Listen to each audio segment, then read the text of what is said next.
Hey there, my name is Saksham Vajpayee and you are watching Homework with me. And in this video, we are covering NTSC Mahabharat History PYQs. So let's get started without any further delay. This is the second episode of your NTSC Mahabharata. So as you all know, my name is Saksham Vajpayee, your social studies educator, and I teach you social studies in this platform of Homework with me.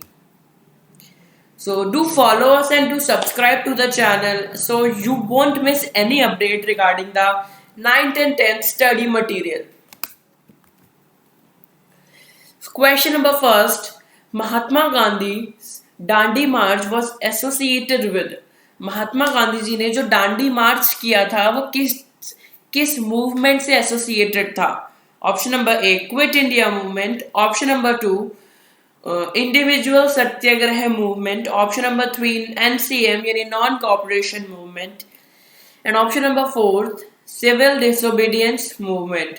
तो this the correct answer to this question is option number fourth civil disobedience movement.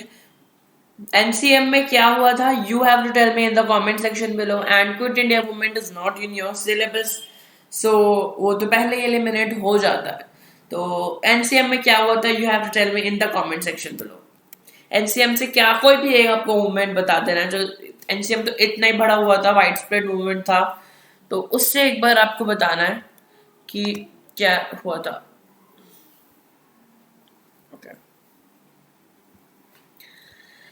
Sorry for this. Okay. So next question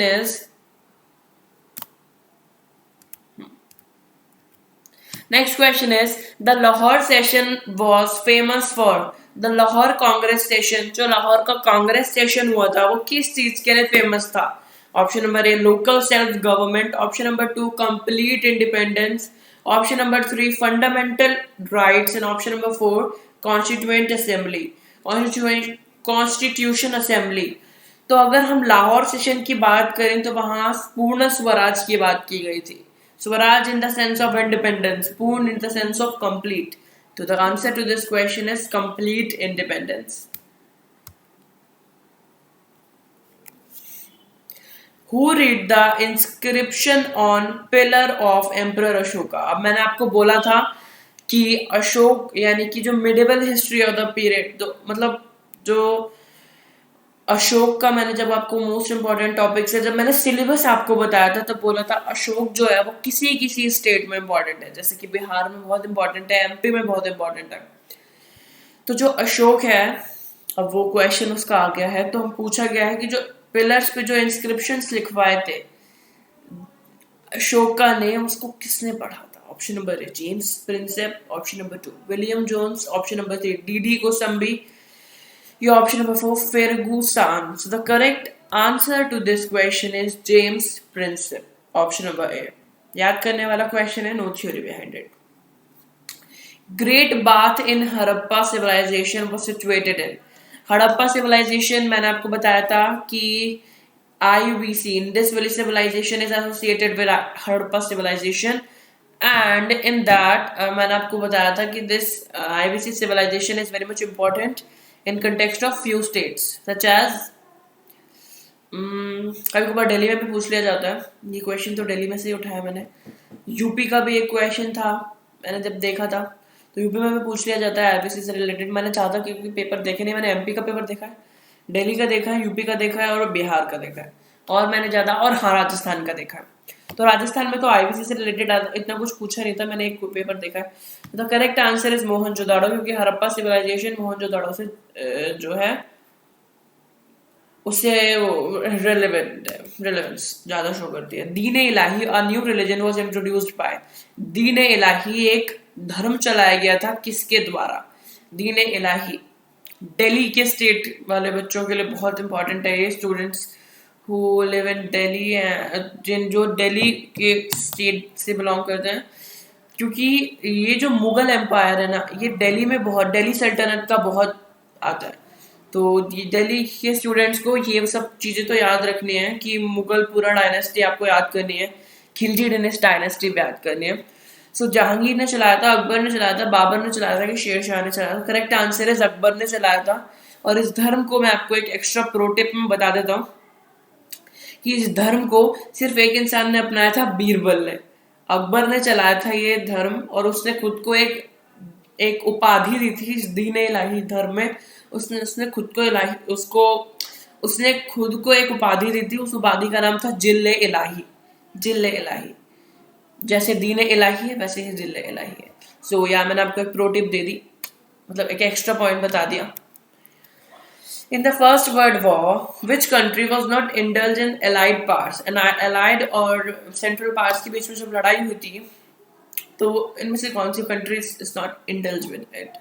Britain, Austria, France, Russia. तो the correct answer is Austria. Austria जो थी वो allied parts में indulge नहीं थी। Who was the king of England during the first round table conference? First round table conference में England का king कौन था?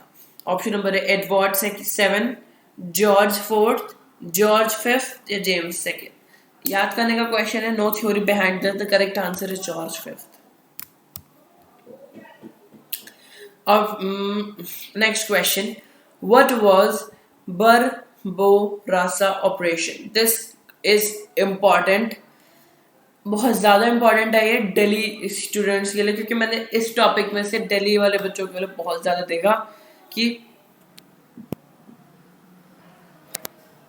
उनमें से इस टॉपिक में से मोस्टली क्वेश्चंस आते हैं।